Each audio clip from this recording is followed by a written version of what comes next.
오늘 시간에는 21일 금식 기도라는 제목으로 하나님 말씀 증거하도록 하겠습니다. 다니엘서를 읽어보면 많은 환상과 예언이 나옵니다. 오늘 다니엘서 10장에도 두 가지의 환상이 나오고 있습니다. 오늘 다니엘서 10장 말씀은 바사 왕 고레스 제3년에 있었던 일이라고 소개가 되고 있습니다. 나라가 한번 또 바뀝니다.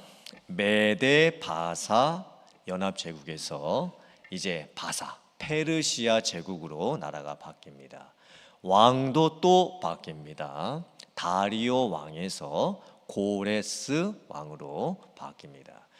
고레스 왕은 하나님 나라 백성들에게 아주 중요한 역할을 해주었던 왕입니다.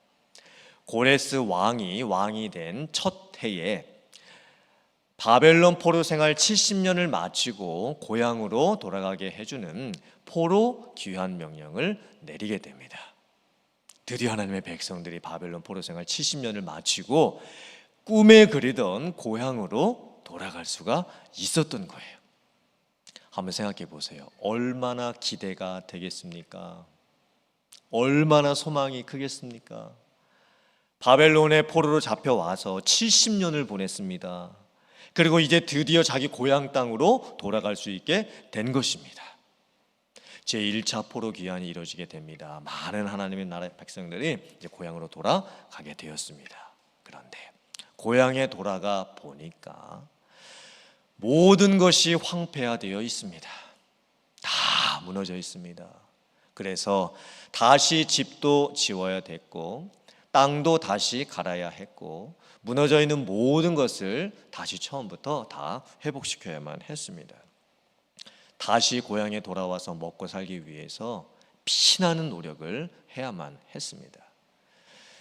그 와중에도 하나님 나라 백성들은 우선순위를 잊지 않았습니다. 지금 자기도 먹고 살기가 바쁩니다.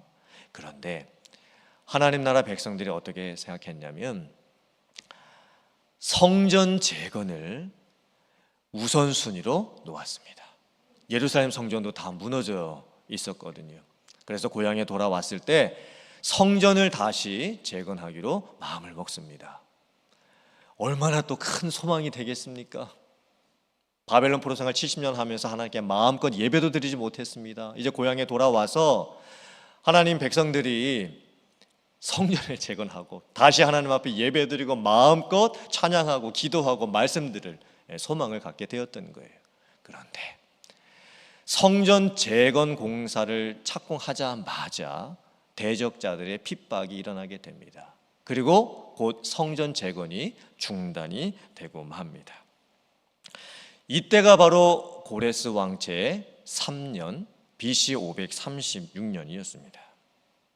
지금 다니엘은 어디에 있냐면 아직 페르시아에 머물러 있습니다. 왜 다니엘은 고향으로 돌아가지 못했을까? 아마도 다니엘의 나이가 이제 80대 후반입니다.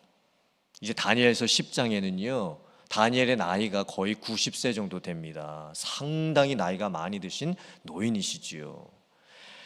그리고 페르시아에서 아직도 고위 공직자로서 활동을 하고 있었습니다. 여전히 할 일들도 많이 있었지요. 또한 하나님께서 다니엘에게 지금까지 많은 환상을 보여주셨고 예언을 보여주시면서 지금 선지자의 역할을 감당하게 지금 하고 계시는 거예요. 아마 이런 이유들 때문에 바벨론에서 이 고향 땅으로 다니엘이 돌아가지 못하고 있었을 겁니다. 다니엘이 페르시아에서 고향 소식을 이제 듣게 되는 거예요. 그 큰 기대와 소망을 가지고 고향으로 돌아갔던 하나님의 백성들이 여전히 고생을 하고 있고 성전을 재건하려고 했지만 그 공사마저 다시 중단이 되었다고 하는 그 힘든 소식을 듣게 됩니다. 아마 다니엘이 마음이 힘들었을 겁니다. 기대와 소망도 다 무너져 내렸을 겁니다. 그때 다니엘이 첫 번째 환상을 보게 됩니다. 그 환상은 큰 전쟁에 관련된 환상이었습니다. 이 전쟁이 어떤 내용일까 성경에는 구체적으로 기록이 되어 있지 않습니다. 몇 가지 이제 견해가 있는데, 큰 전쟁이 첫 번째는 어떤 큰 환난과 고통일 것이다. 두 번째는 바벨론 페르시아 이후에 헬라 그리스와 또 로마 시대까지 이어지는 실제 세상에서 일어나는 나라 간의 전쟁일 것이다. 세 번째는 예수님의 재림의 때에 일어나는, 종말의 때에 일어나는 큰 환난과 고통에 대한 모습일 것이다. 정확하게 이 큰 전쟁이 어떤 내용인지는 모르겠지만 오늘 말씀을 보면 다니엘은 알았습니다. 그 큰 전쟁이 어떤 전쟁에 관련된 내용인지 다니엘은 깨달아 알 수가 있었습니다. 다니엘이 이 큰 전쟁에 관련된 환상을 보고 나서 충격을 받게 됩니다. 지금 현실적으로 보았을 때에도 바벨론 포로 생활 70년 마치고 고향에 돌아갔던 하나님의 백성들이 여전히 고난당하고 핍박을 당하고 있는 상황입니다. 성전 재건 공사도 다시 중단이 되었습니다. 그런데 큰 전쟁에 관련된 환상까지 보게 되니까 다니엘의 마음이 얼마나 힘들겠어요. 얼마나 낙심이 되겠습니까? 그때 다니엘이 무엇을 하기로 결정을 할까요? 이 힘든 시기에, 이 절체절명의 위기의 순간에 다니엘이 무엇을 하기로 마음을 먹게 될까요? 세 일해 동안 금식하며 기도하기로 작정을 합니다. 세 일에는 21일이죠. 다니엘의 나이가 지금 80대 후반 노인이십니다. 거의 90세가 되는 나이입니다. 80대 후반 나이에 90대 초가 거의 가까운 그런 나이에 21일 동안을 금식하면서 기도하는 게 쉬웠겠습니까? 정말 힘든 일이었습니다. 물론 완전 금식은 아니었습니다. 부분 금식이었죠. 고기를 입에 대지 아니하고 포도주를 먹지 아니하고 좋은 떡을 먹지 않는 부분 금식이었습니다. 그러함에도 불구하고 80대 후반 노인에게 이 21일 동안의 금식 기도는 정말 너무나 힘든 그런 기도였을 겁니다. 특별히 다니엘이 21일 동안 금식하겠다고 하는 그 기간도 참 특별한 기간이었습니다. 그 기간이 유월절 기간하고 겹치게 됩니다. 다니엘이 21일의 금식 기도를 마친 때가 첫째 달 24일이라고 나옵니다. 그런데 이 첫째 달이 아비벌이거든요. 아비벌 14일부터 21일까지 일주일 동안 하나님의 백성들이 유월절을 지켰던 기간이었던 거예요. 그러므로 다니엘이 아무 때나 금식 기도했던 게 아니었습니다. 그 21일이라고 하는 그 기간 안에 유월절 기간이 포함이 되어 있었던 거예요. 유월절이 하나님의 백성들에게 어떤 의미였을까요? 애굽의 노예 생활을 하고 있었을 때에 하나님께서 노예로부터 해방을 시켜주신 구원을 의미하는 것이 유월절이었습니다. 그러므로 지금 다니엘이 어떤 마음을 먹고 기도를 하고 있는 것이냐면, 지금 다니엘의 시대에 현실적으로 바벨론 포로 생활 마치고 고향에 돌아갔지만 여전히 힘들고 어려운 시간들이 계속되고 있는 상황입니다. 이런 상황 속에서 하나님의 백성들이 낙심이 됐겠죠. 그렇게 기대하는 마음으로 소망하는 마음을 가지고 고향에 돌아왔는데 되는 것이 하나도 없습니다. 여전히 힘든 일들만 생기고 있습니다. 그때 다니엘이 기억한 거예요. 과거에 하나님께서 애굽으로부터 430년 동안 노예생활을 하던 가운데에서 구원을 허락을 해 주셨습니다. 죄로부터의 해방을 허락해 주셨던 거죠. 엄청난 구원을 시켜 주셨던 겁니다. 그것을 다니엘이 기억한 거예요. 그리고 그 유월절에 이루셨던 하나님의 구원이 지금 바벨론 포로 생활 70년 마치고 고향에 돌아간 하나님의 백성들에게 동일하게 나타날 수 있기를 지금 다니엘이 정하고 마음을 정하고 지금 기도를 하게 되는 겁니다. 다니엘의 21일 금식 기도. 제1차 포로 귀환했죠. 성전 재건은 중단됐죠. 큰 전쟁에 관련된 환상은 보았죠. 다니엘이 괴롭고 힘들고 지칠 때 다니엘은 무엇을 결정하고 그 힘든 것을 돌파합니까? 21일 금식 기도였습니다. 거의 80대 후반의 나이에 어쩌면 목숨을 걸고 하는 기도였을 것입니다. 솔직히 제가 다니엘의 입장이었더라면 아마 저는 21일 동안 금식 기도하기로 그렇게 결정을 못했을 것 같습니다. 정말 목숨을 걸지 않고서는 기도를 할 수가 없는 그런 상황이었던 거예요. 다니엘이 꼭 21일을 기도했느냐, 얼마나 길게 기도했느냐, 또 금식을 했느냐 안 했느냐, 이것이 중요한 것이 아니라 다니엘의 삶의 태도가 어쩌면 더 중요한 것 같습니다. 다니엘의 인생을 보면요, 다니엘의 삶에는 항상 무엇인가 힘들고 어려운 일들이 그의 인생 가운데 계속해서 반복해서 일어났습니다. 다니엘이 10대 소년의 나이에 바벨론의 포로로 끌려와가지고 이제 70년 거의 다 지나가고 본인의 나이 80대 후반이 될 때까지 한시도 편안하게 살 날이 없었습니다. 그런데 그때마다 다니엘은 어떻게 했냐면 하늘의 문을 두드립니다. 하나님께서 하늘의 문을 열어주시기를 기도하면서 바라보았습니다. 그래서 다니엘이 그 힘든 자기의 인생의 시기들을 견딜 수가 있었던 거예요. 우리가 힘들고 어려울 때에 우리는 내 가슴을 치면 안 됩니다. 우리가 자꾸 가슴을 치죠. 힘들고 어려운 일이 생길 때 자꾸 답답하니까 가슴을 칩니다. 가슴을 치면요, 내 마음에 가슴에 멍자국만 남는 거예요. 해결되는 것은 아무것도 없습니다.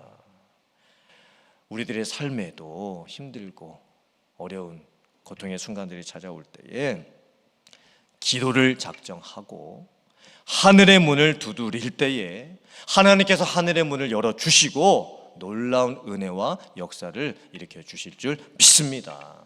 이 믿음 가지고 하나님 앞에 나아가서 간절히 기도할 수 있는 여러분들 되시기를 주님의 이름으로 축원합니다. 다니엘이 21일 동안 금식 기도를 마치고 났을 때 하나님께서 응답을 주십니다. 어떤 응답을 주시냐면 또 하나의 환상을 보여주시는 거예요. 이번에는 어떤 환상이었냐면 히데겔이라고 하는 큰 강가에 있었는데 한 사람의 모습을 봅니다. 그런데 그 한 사람이 정말 독특한 모습을 하고 있었습니다. 옷은 세마포 옷을 입고 있습니다. 세마포 옷은 누구만 입는 옷이었냐면 제사장들만 입는 옷이었습니다. 허리에는 우바스 순금띠를 띠었습니다. 우바스라고 하는 것은 정금이라고 하는 어원을 가지고 있는 거예요. 우바스 순금띠를 띠었다라고 하는 것은 왕의 권위를 뜻하는 것입니다. 몸은 황옥 같고 얼굴은 번개빛 같고 눈은 횃불 같고 이 팔과 발은 빛난 놋 같습니다. 그리고 말소리가 나오는데 많은 무리의 말소리가 그 입으로부터 나오게 되는 거예요. 이 한 사람의 모습이 누구를 의미하고 상징하는 것이었을까요? 다니엘 시대 이후에 오시게 될 예수 그리스도에 대한 환상이었습니다. 순결하고 권위 있고 영광이 있고 권능을 가지고 이 세상에 오시게 될 예수 그리스도에 대한 환상을 보게 되었던 거예요. 놀라운 환상이었습니다. 지금 다니엘은 자기의 인생 가운데 힘든 일들을 겪고 있습니다. 하나님의 백성들도 어떤 역사의 한 시점에서 참으로 힘든 그런 시대를 보내고 있습니다. 그때 하나님께서 어떤 응답을 보여주셨던 것이냐면 장차 오시게 될 예수님을 통해서 완전한 구원이 일어나고 모든 죄로부터 죄의 사함을 받게 되고 영원한 나라가 이루어지게 될 그 궁극적 구원이 이루어지고 완성될 환상을 보여주셨던 거예요. 그 환상을 보고 나서 다니엘에게 어떤 일이 벌어지게 되냐면 영적인 부담감으로 인해서 온 몸의 힘이 다 빠져버립니다. 하나님께서 앞으로 예수 그리스도를 통해서 이루시게 될 그 엄청난 구원의 역사를 자기가 그것을 다 깨닫기가 너무나 부담이 되는 거예요. 그리고 이 말씀을 사람들에게 전해야 되는데 이건 정말 너무나 엄청난 말씀이었습니다.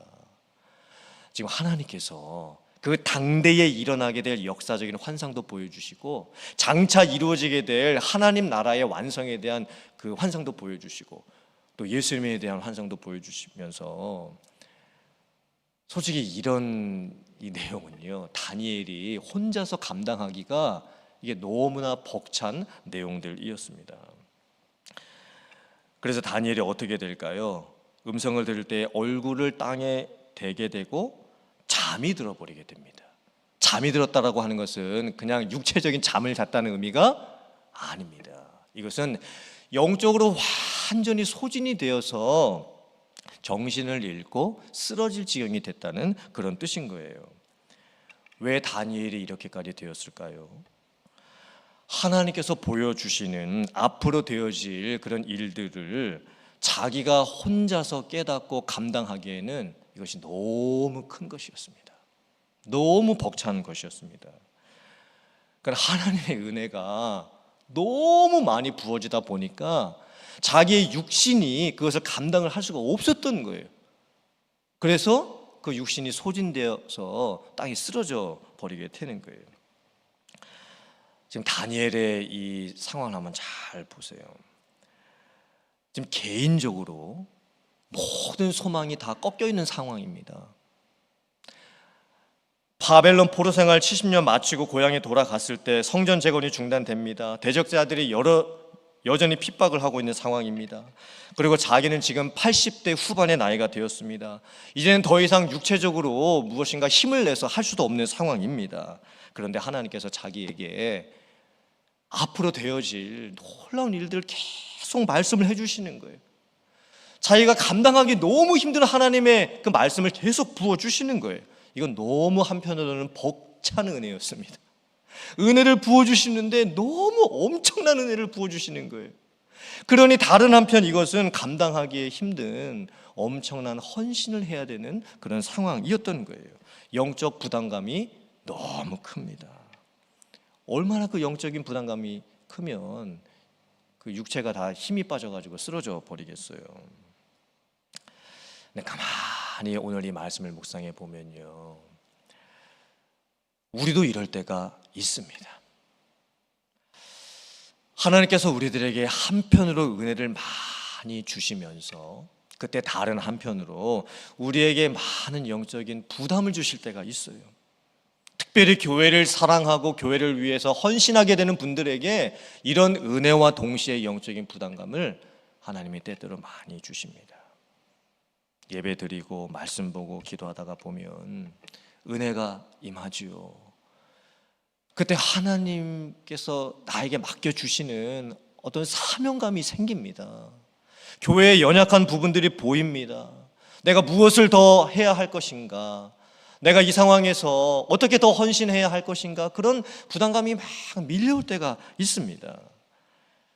분명히 이것은 은혜죠. 하나님이 내게 허락해 주시는 큰 은혜입니다. 근데 다른 한편으로 보면 이게 부담인 거예요. 은혜 받은 자만이 아는 영적인 부담감입니다. 왜냐하면 지금 내 모습을 보면, 우리들의 모습을 보면 내 몸도 지금 약해져 있고 피곤하고 경제적으로도 내가 여유가 지금 별로 없고 또 다른 사람들을 섬기고는 싶지만 내가 그 사람을 찾아가가지고 무슨 말 한마디 해준다고 해서 그 사람의 마음이 순식간에 싹 바뀌는 것도 아니고 자신감도 솔직히는 없습니다. 그런데 하나님께서 계속 마음 한편에 은혜를 부어주세요. 그러면서 그게 계속 이게 영적인 부담감으로 다가오게 됩니다. 교회를 사랑하고 교회를 위해서 헌신하는 사람들에게는요, 오늘 말씀에 나오는 이 다니엘이 가졌던 이 영적 부담감이 똑같이 생길 수가 있습니다. 오늘 이 말씀을 통해서 우리에게 하나님께서 주시는 은혜가 무엇일까요? 도전이 무엇일까요? 다니엘의 21일 금식 기도는 모든 기대가 꺾이고 소망이 꺾이고 인간적인 기대감이 허물어질 때에 다니엘이 돌파했던 유일한 방법이었습니다. 21일 금식 기도는요, 하나님에 대한 전적 의존입니다. 전적 의존. 절체절명의 순간에 하나님 앞에 전적으로 의존하고 하나님을 찾으며 하나님 앞에 나아가는 사람들에게는 하나님께서 부어주시는 그 은혜가 있을 줄 믿습니다. 물론 그 은혜가 때로는 우리에게 영적인 부담감으로 올 수가 있어요. 하지만 하나님께서 궁극적으로 다니엘에게, 이제 제가 다음 금요일날 더 자세하게 말씀드리겠지만, 그 영적인 부담감을 선한 방향으로 바꿔 주십니다. 그리고 다니엘을 다시 일으켜 주셔가지고 하나님 나라를 위해서 엄청나게 귀하게 사용을 해 주십니다. 오늘 이 말씀을 저희들이 마음속에 잘 묵상해 보았으면 좋겠습니다. 그리고 다니엘의 결단이 나의 결단이 될 수 있기를 간절히 바랍니다. 하나님께서 부어주시는 은혜가 여러분들의 심령에 충만하시기를 간절히 바라고, 다니엘이 21일 금식 기도를 하면서 결단했던 것처럼 우리들도 지금 나의 상황에서 무슨 결단을 해야 할 것인지 다시 한번 돌아보고 하나님께 정말 귀하게 쓰임 받을 수 있는, 또 응답 받을 수 있는 여러분들 다 되실 수 있기를 주님의 이름으로 축원합니다. 아멘.